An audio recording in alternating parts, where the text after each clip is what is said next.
How many of you, if I were to ask the question, would say, Devin, I would love to live the good life that these guys, One Republic, were just singing about? How many would say, I would love to live the good life? Whatever that means, whatever that looks like. We all want to live the good life. We want to see good days. We want to love life as we're living it. We don't want life to be this kind of begrudging task that we have to go through.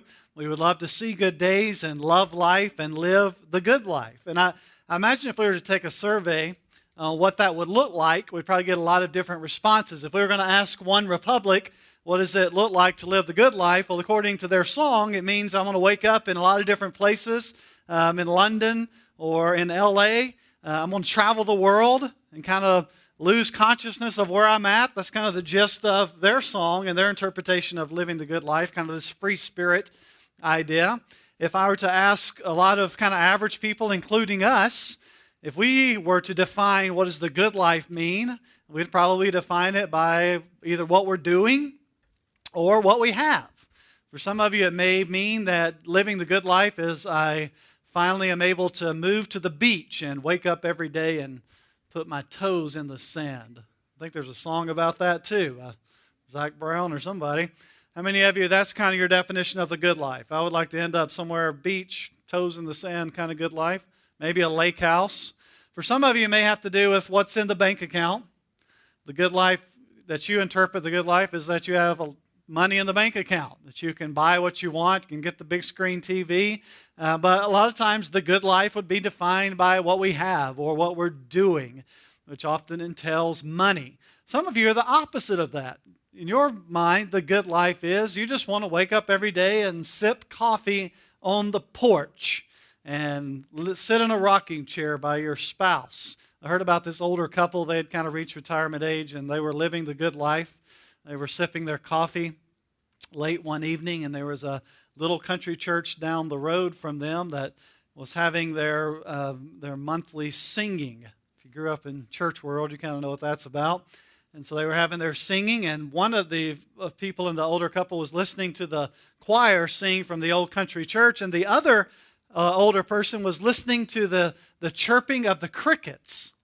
In their mind, that's what they wanted to hear. And so one listening to the choir and one listening to the crickets, and they were both just sitting there living the good life, sipping their coffee, and one looked at the other one and said, "Man, that is such a beautiful sound."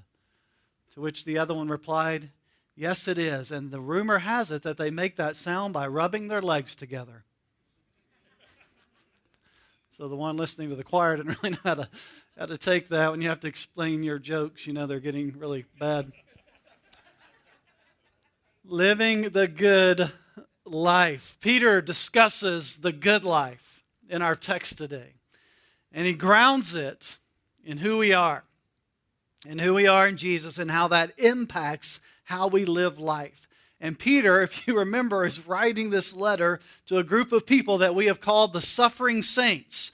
People that have been exiled from their homes, that have been kicked out of society and ostracized, and they're going through a really difficult time. And Peter is answering this question, how do we live as dual citizens? Citizens of an eternal kingdom and a temporary kingdom at the same time. How do we live as exiles passing through this earth? And what we've seen for the last few weeks is he uses this crazy term that's not always a positive term in our life context today, but a very biblical term.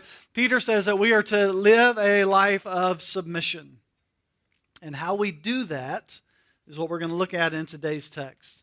And Peter has said we're going to live a life of submission under this kind of umbrella of people that God has placed over us, from the government, from the people that we work with, and then even last week, we talked about how do we live this type of life in the home.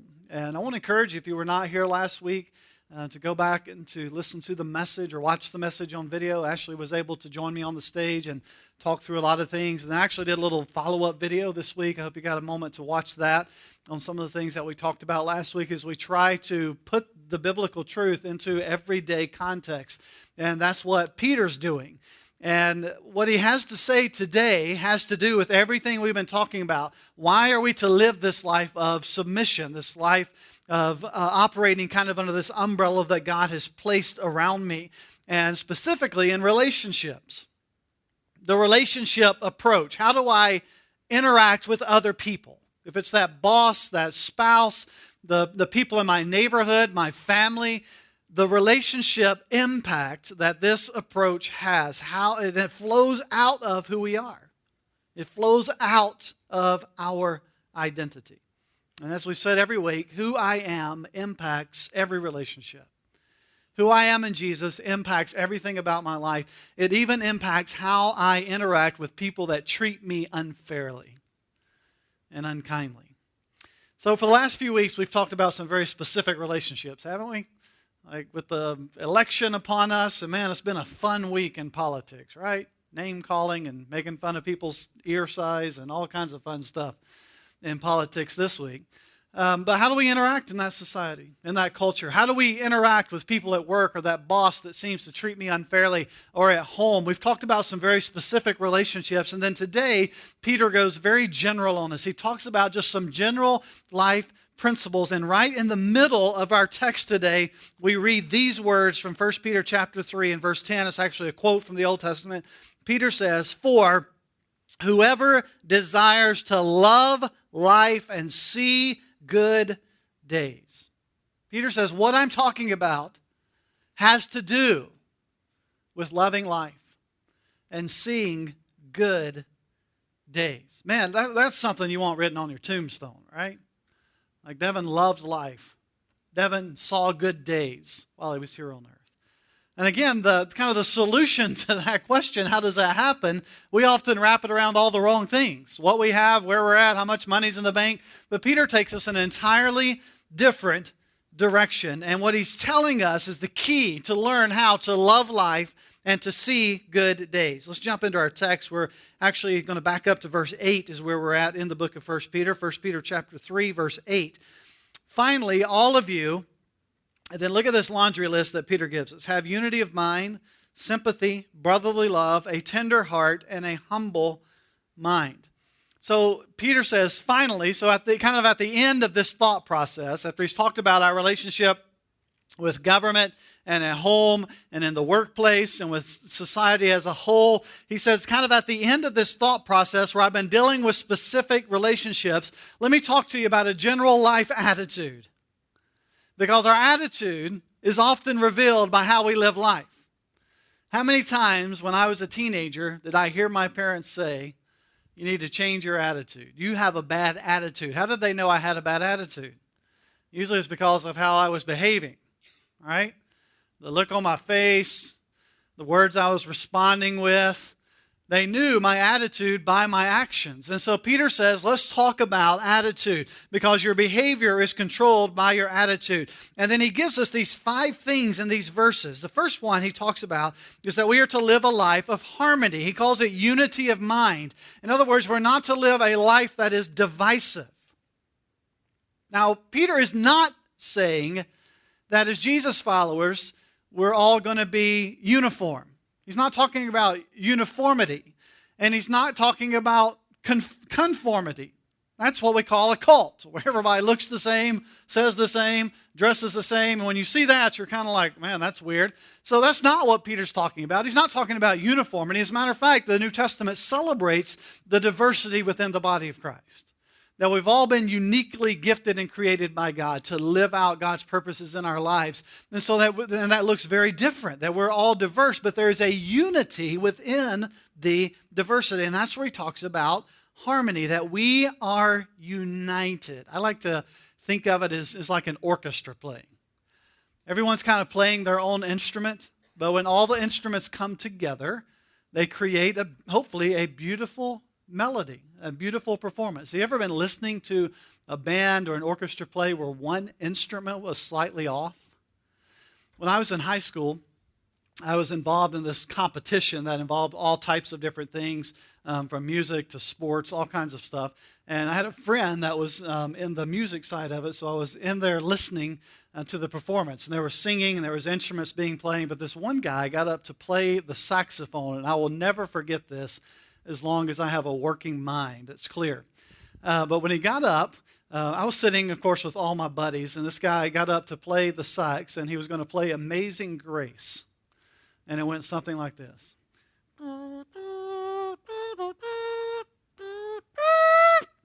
And when he hit that note, like my buddies and I all lost it. Like got kicked out of the room, lost it. Like you guys cannot be in here because of how you're behaving right now.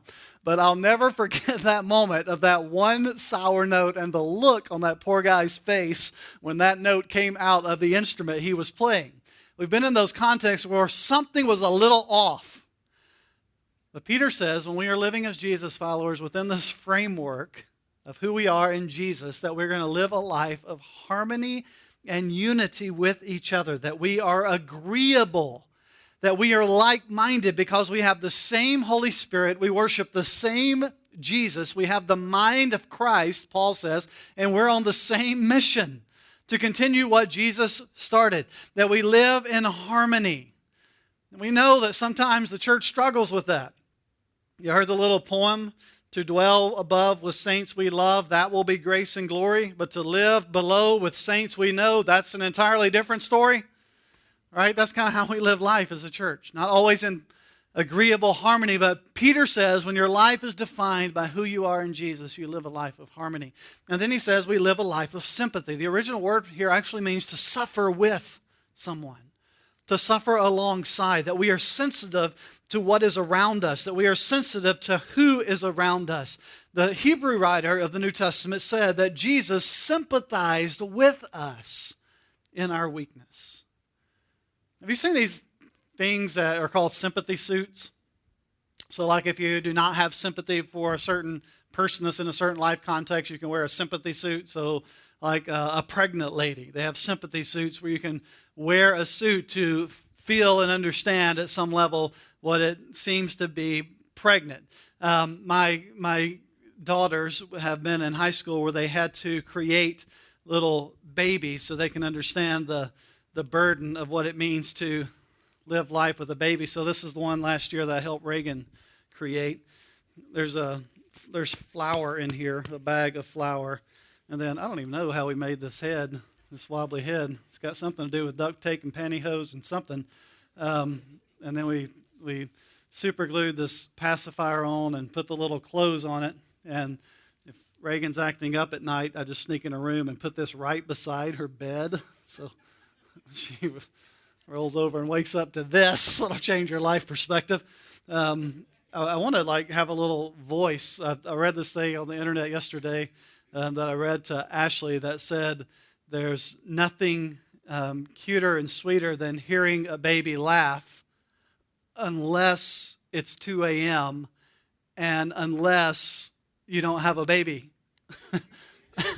And so you want kind of, to have the baby laugh. But this is supposed to help young ladies understand the burden of having a child in high school. And hey, you don't want to have to carry around a bag of flour when you're 15 years old. So it's an idea of sympathy to help you identify with someone. Carry around a fake baby, and it'll maybe help prevent you from wanting to have a real baby at an age that you're too young. It puts you in someone else's place, someone else's story. And that's the idea of sympathy, that I suffer alongside, that I have empathy and sympathy and feelings for and understand what people seek to understand what people are going through. And then the third phrase he uses is brotherly love. This has the idea of loving like a family. And when you love your family, you defend them and you take up for them and you take care of their needs, and sometimes even when they do not deserve to be defended, you find yourself looking out for your family, don't you? And taking care and justifying sometimes. And, you can talk about anybody in the world, but don't talk about my family, right? Peter says that we display brotherly love, that we love and take care of each other like family.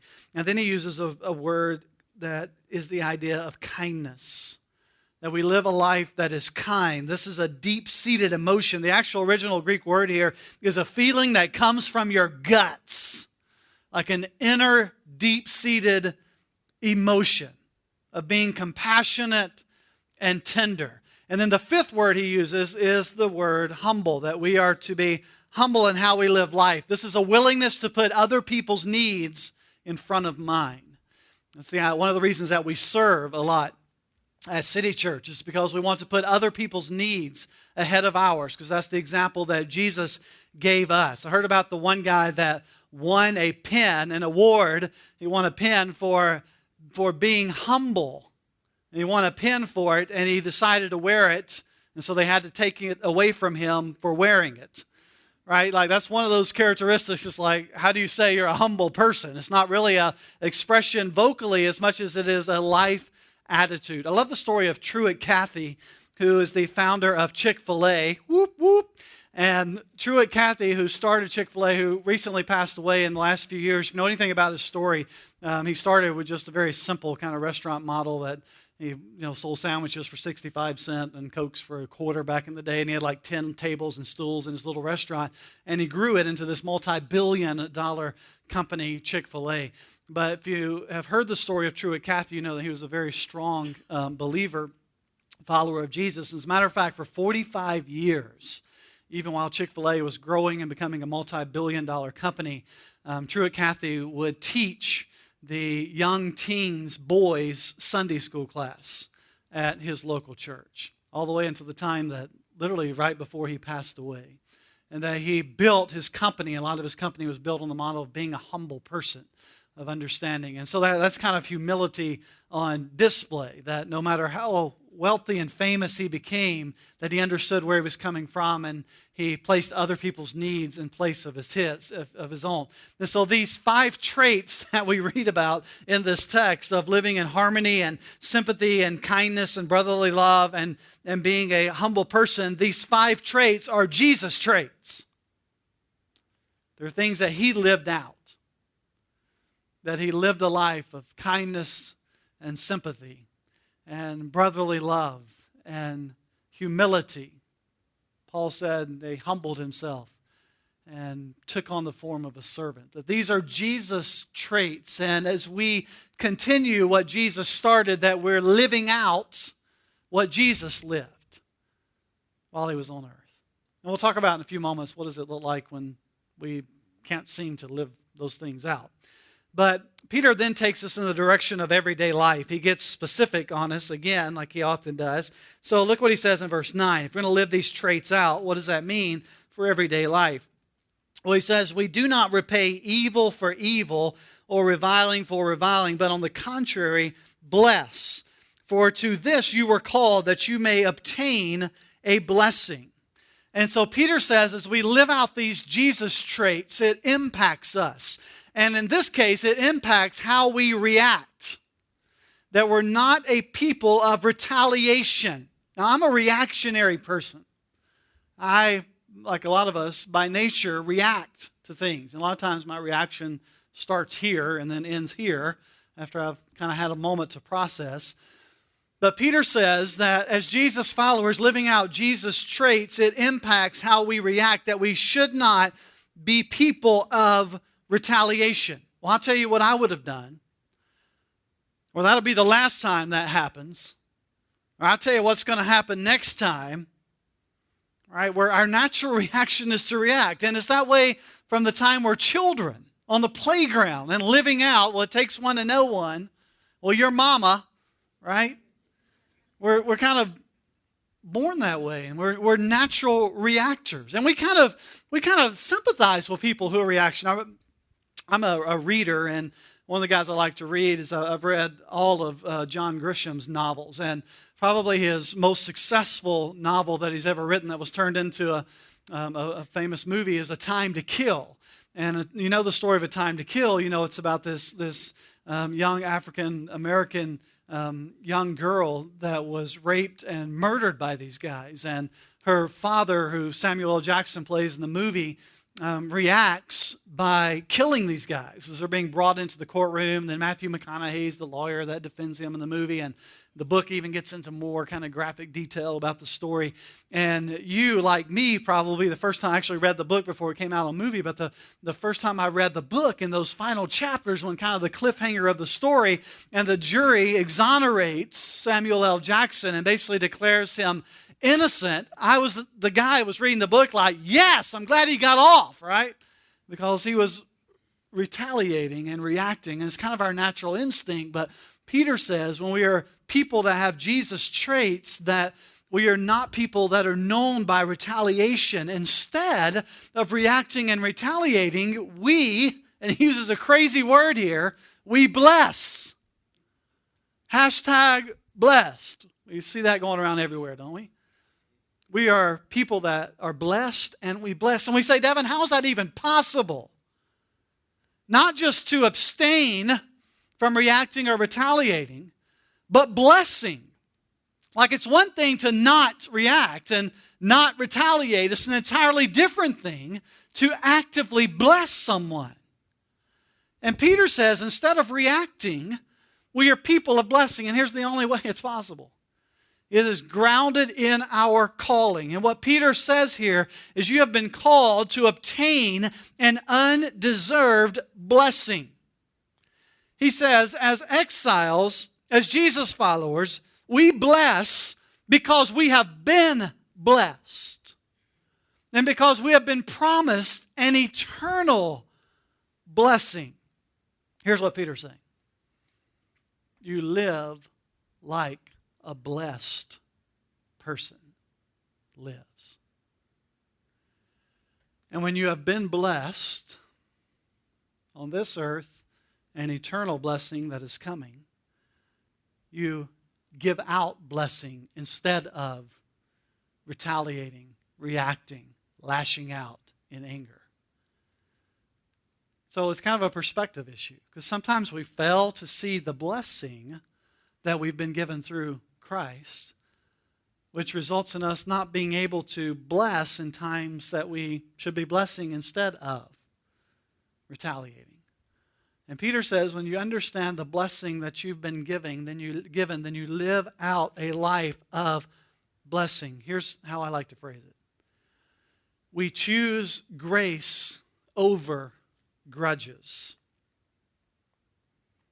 We live a life of grace over grudges. Because grudges are natural, grudges are easy. There's even a kind of horror movie made one time about a grudge, and if you saw the movie, it's like something that's sitting on their shoulders or something weighing them down. Like there's some symbolism there, right? That a grudge is weighing you down and holds you captive. And Peter says, when we're Jesus followers that understand the blessing we receive, we choose grace over grudges.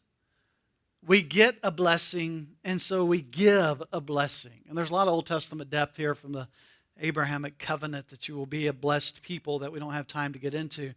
But it impacts how we live. And then he turns to Psalm chapter 34. We read verse 10 earlier. Let's reread it. For whoever desires, and there it is, to love life and see good days, and then he gets specific with us, let him keep his tongue from evil, his lips from speaking deceit. Let him turn away from evil and do good. Let him seek peace and pursue it. And so he goes to Psalm 34. He quotes David when David was anticipating his covenant blessing from God, that God had promised David this covenant blessing. And so David's response to this promised blessing from God was that it impacted his everyday life. And so he says, what does this good life look like? It looks like a life that's been impacted by God's blessing. The good life is a life that's defined by what God has done on our behalf. So it doesn't have to do with a bank account or a house by the lake or toes in the sand. It has to do with the impact of God's grace on our lives. And then Peter says, when that's the case, again, he quotes David, it impacts everything. It impacts our words. That our words are honest. They're pure. They're without deceit. Now think about that in everyday relationships. We just covered the last few weeks. If we were to live a life of pure words without deceit at work, what would that look like? That we don't lie to coworkers or lie to the boss. And even maybe more complicated is at home. If we're to live lives of pure words at home, that we speak with honesty and integrity to our spouse, like we talked about last week. Man, that can get complicated at times, right? Do these jeans make me look fat? Are you kidding me? We're going to be honest in that moment. What was that comedian said? It's not the jeans that are making you look fat. But we're living life, what's he talking about here? That we're living lives of integrity and honest. And man, we're retaliation people, we're reaction people. You always do X, Y, and Z. You never do X, Y, and Z. And our words are sharp and they're biting and they're retaliatory. And Peter says, when you're living a good life that understands the impact of grace on your life, that your reaction is to use words that reflect that. They're pure and they're honest words that promote grace over grudges and blessing over retaliation. And then he says that we reject wrong, we do good, we pursue peace. We turn from evil. We do right. We pursue peace. These things define the life of the grace recipient. That he's looking for the good and the right and looking to turn from evil, and he's looking to pursue peace in times of conflict. Look at 12. For the eyes of the Lord are on the righteous, and his ears are open to their prayer, but the face of the Lord is against those who do evil. Peter says you want to love life and see good days. Remember, God is watching and listening. What he's saying is that God is in control. And when we hear God is watching and listening, we usually think in negative terms, don't we? Like, I better watch what I say and do. But how Peter's using this, quoting Psalm 34, is you have a God who cares about the details of your life. A God who is in absolute control, that is watching and listening, not to send a lightning bolt from heaven, but a God who cares about the details of your life. A God who is so absolutely in control that he hears what you say. And he watches what you do because that's how much he cares for you. Think about a parent-child relationship. I don't watch over my children because I'm looking for them to do something wrong. I'm watching over my children because I love them and care for them at a level that I want to protect them from harm and danger.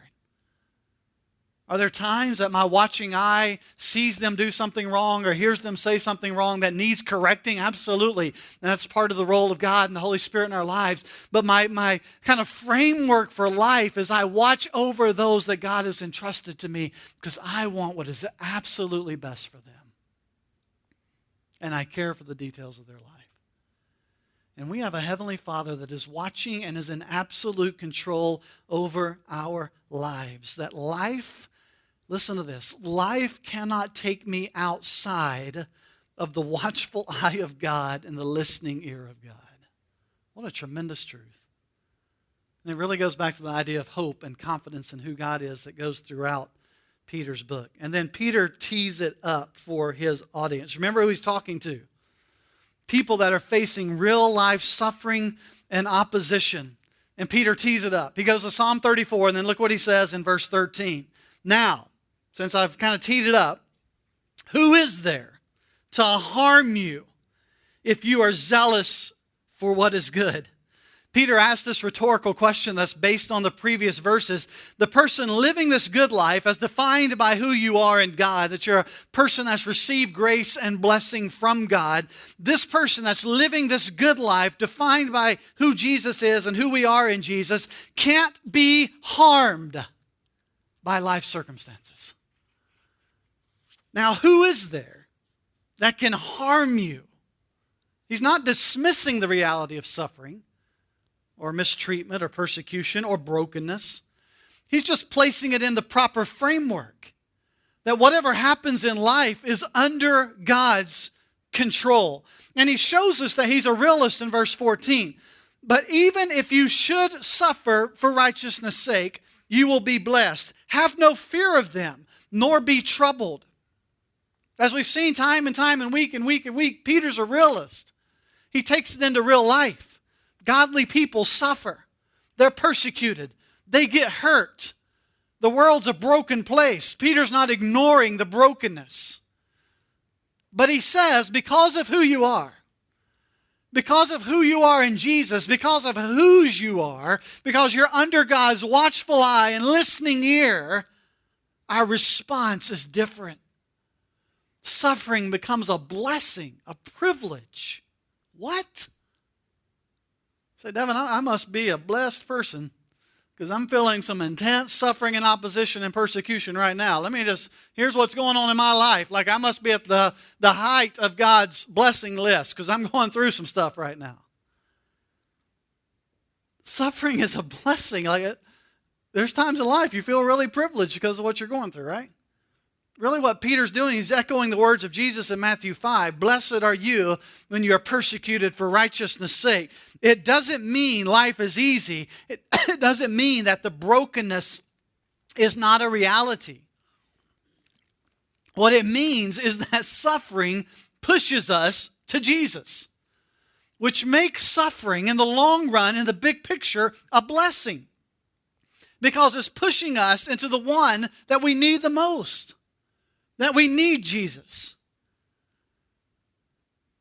Which makes suffering in the New Testament a blessing. We read the verse several weeks ago where the disciples were facing intense persecution and they walked away, and the verse says they counted themselves worthy to suffer for the sake of Jesus. The blessing may not always be evident. It may not show up in the bank account. It may not show up in a healthy relationship all the time.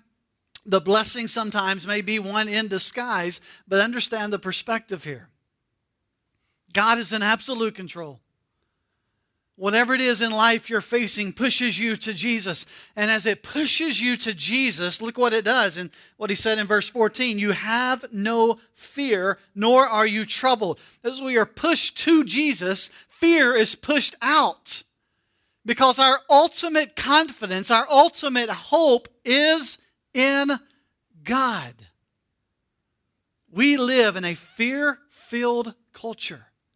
Afraid of losing this, afraid of that. Man, was it 3 days in a row this week? There were shootings across the country of multiple people dying. We live in a very fear-induced culture and unsure of what's going on around us and unsure of what's going on in our personal lives. And what Peter is saying is the more I am pushed into Jesus, the more fear is pushed out of my life. The whole framework, living a life of submission within society, within work, within home, within our individual lives, submission forces us to trust God. And God can be trusted. You see the cycle here? It's not Peter saying, go get trampled on. Go get taken advantage of. Just submit yourselves to whoever's over you and take whatever they dish out. What's Peter saying?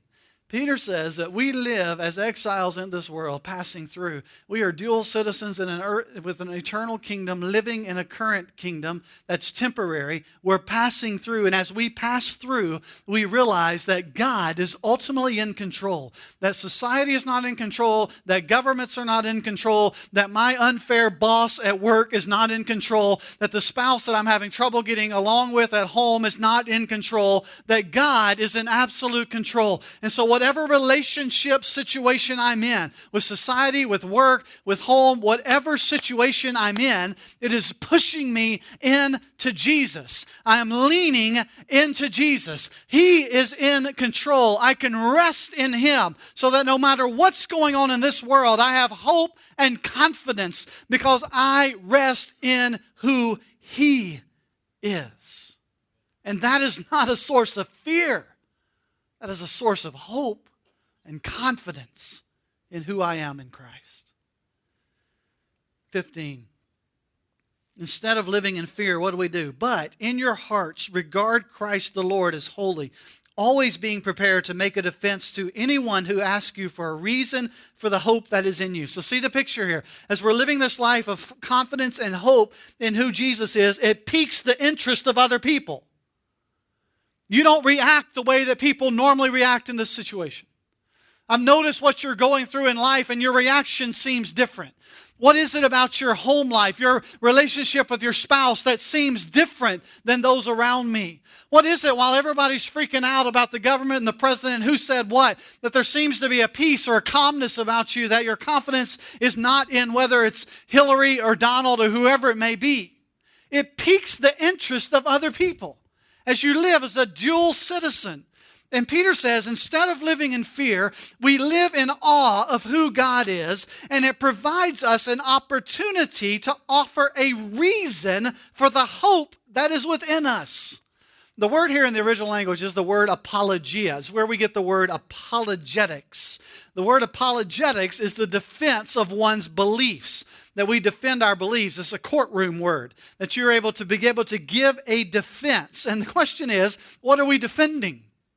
And Peter says, what we're defending is the hope that is in us, the confidence that is in us. It enables us to speak about Jesus. Now, if you're like me, I'm an apologetics guy. Like, let's line it up. You get your arguments, I'll get mine. We'll have a debate, and I'll talk you into why my reason's the best, right? That's kind of the way I picture apologetics. But look how he articulates apologetics in verse 16. Do it with gentleness and respect, having a good conscience, so that when you are slandered, those who revile your good behavior in Christ may be put to shame. Peter says, while you are defending your faith, the hope that is in you, you do it with gentleness and reverence, not pride, not arrogance, not belittling, that we are bold yet humble, and we are able to speak the truth in a way that points people to Jesus. You know how many people I have argued into becoming a follower of Jesus? 0. You know how many people that I have lined up, here's all the reasons, here's all the defense, here's all the arguments that have become followers of Christ? None. Because it's not about winning the argument. It's about testifying, speaking of the hope that is within you. And when you are asked, being able to give a reason clearly with respect and gentleness. So it's not shying away from the truth. It's not refusing to talk about Jesus. It's doing it with an attitude that I have been a recipient of grace and blessing, with good conscience, in a way that's legitimate. So that when you are challenged, your life speaks of the hope, the authentic faith. Did you pick up on what Peter said in this verse? So that when you're slandered, when people talk bad against you, that those who revile, those who make fun of, those who ridicule your good behavior in Christ may be put to shame. What Peter's saying is, if there are people who are speaking against you, criticizing, reviling you, that their words hold no weight because people can see your life. They see the hope that's within you. That they do not have an authentic reason to tear you down because your life is authentic. It speaks of the hope that is in you. And then 17. For it is better to suffer for doing good, if that should be God's will, than for doing evil. Peter says, if you're going to suffer, which his audience was, if you're going to suffer, let it be because you're doing what's right. Here's the bottom line of this whole passage, this whole section. Our walk and our talk should point people to Jesus. Our walk and our talk should point people to Jesus. Davin, man, that's a laundry list of items. Humility, sympathy, kindness, grace over grudges, not retaliating. Look what Peter does. Verse 18. For Christ also suffered once for sins, the righteous for the unrighteous, that he might bring us to God, being put to death in the flesh, but made alive in the Spirit. Peter takes us right back to the supreme example and our source of hope during suffering. He takes us right back to Jesus. That we look to Jesus. I love what he says. This verse right here is a sermon in and of itself that we don't have time to preach. What he says in this verse is he says the death of Jesus is enough. That he died once. He died when Jesus died, everything that was necessary happened. That it is enough. That he died once for our sins. He says the death of Jesus is enough. He says the death of Jesus is an exchange. He said the righteous for the unrighteous. The great reformer Martin Luther called it the great exchange, that his righteousness replaces my unrighteousness, that I am made right with God in Jesus, that he takes my unrighteousness, my sin, and replaces it with his righteousness, with his holiness, so that when the Father sees me, he sees Jesus, his righteousness for my unrighteousness, the great exchange. And then he says the death of Jesus is enough. It's this great exchange, and the death of Jesus accomplishes his purpose. It's effective. It brings us to God, he says in verse 18, that he might bring us to God. He reconciles us. That what Jesus did, everything necessary to enable us to live out our faith, as Peter describing, happened on the cross of Jesus Christ. That's enough, that his righteousness has replaced my unrighteousness. That what Jesus did was effective. It wasn't a crapshoot hoping people would come to faith in him. That when Jesus did on the cross brought reconciliation. It happened. He did everything necessary. So here's what that means. As we traverse life's difficult path, we look to Jesus, that he suffered on my behalf, so that my suffering points people back to Jesus. In my life, as I suffer, that it points me to Jesus, that is, and those around me as I live life and how I react and respond and how I suffer, that it points people to Jesus. Man, when I read this week, the first thing that came to my mind is like, I don't measure up. Are you kidding me? Harmonious? Sympathetic? Peter, do you know me? Loving, kind, humble. Instead of retaliating, we give blessing, choosing a grace over a grudge, guarding my tongue, doing good, abstaining from evil, pursuing peace, welcoming suffering into my life to point people to Jesus, ready to give a defense, to give a reason for the hope that is in me in a gentle and respectful way. Man, that seems like a tough list. And it is, if I'm trying to do it on my own. And then I thought about this. Think about who wrote these words. It's Peter. That list describes nothing about the apostle we read about in the New Testament. Brash and arrogant, correcting Jesus, not responding in the right way, always retaliating, denying Jesus, cursing Jesus. Like everything in Peter's list seems to be the opposite of his life when he was with Jesus. And it's why Peter takes us right back to the gospel, right? It's why he takes us right back to Jesus. Because the man writing these words could not muster up enough self-will and power to live by this list. And so he says to us, don't forget who our example is. Don't forget what happened on the cross to enable you to live life with confidence in who you are in Jesus. Listen to me. We are going to fail. We're going to blow it. We're going to sin. We're going to say the wrong things. We're going to react in the wrong way. There's going to be times that you hold grudges. There's going to be times that you question life. There's going to be times that you say, I don't know why I'm going through this. It doesn't make sense. I don't feel very close to Jesus right now. I don't want to trust God right now. There's going to be those times that you go through those things. And that's why it's not about the do's and the don'ts and trying to perfect some type of list-based life. That's why we need Jesus. It's why we rest in Him. It's why He enables us. It's why when we fail in these areas of our life that He picks us back up time and time and time again.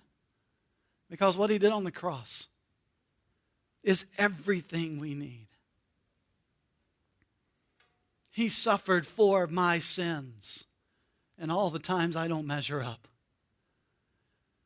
His righteousness has replaced my unrighteousness, which enables me to live a righteous life based on what He has done.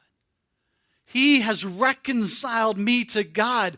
He has redeemed me in my brokenness. And it is through Him, and only through Him, that I die to myself and I am made alive in Jesus.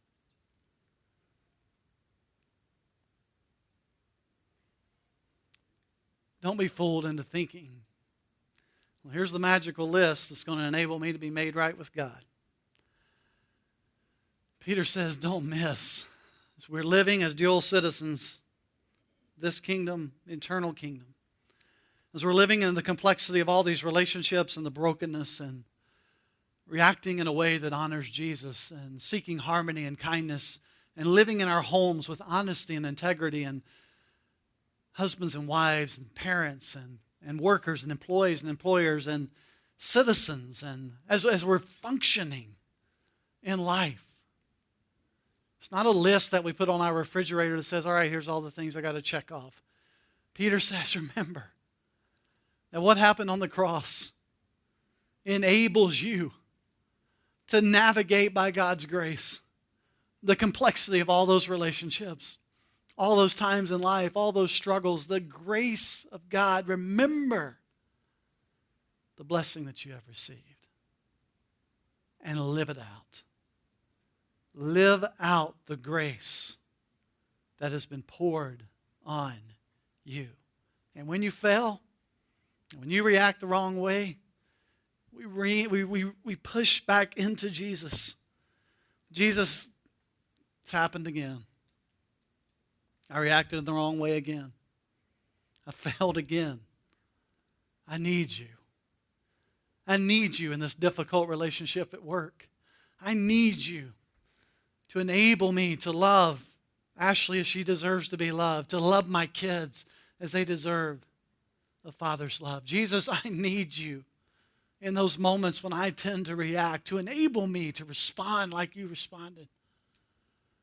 We rest in Him. We lean into the gospel. And He picks us up and reminds us everything I've done, everything required has been done on your behalf. If you're a parent, you've had those moments in life where you've had one of your kids, particularly when they're younger, when they might get afraid or uncertain. And their natural tendency is to hold on to you, right? Like, Daddy, I'm afraid. If it's a storm or something happening, and your natural tendency as a parent is to embrace them in those moments and to hold them tightly and closely so they feel your security, so they feel loved in those moments. And I think that's the picture that I imagine of how much I need Jesus. That in those moments of sin or uncertainty or insecurity, that there is a God who says, lean into me, rest in me, find your hope and confidence in me. And there's times He has to pick me back up, right? I'm not reaching up, that He's picking me up. He says, it's okay, Devin. It's okay. It's why I died. It's why I died. I am enough for you. Rest in me. Lean into me. I know what sins you've committed. I know how unworthy you feel. Rest in me. Lean into me. I know how insecure you are. I know your relationships are struggling. I know He's tough to get along with. Rest in me. Lean into me. It's why I died. Find your hope and confidence in me. It's grace and grace alone. Let's bow our heads for prayer.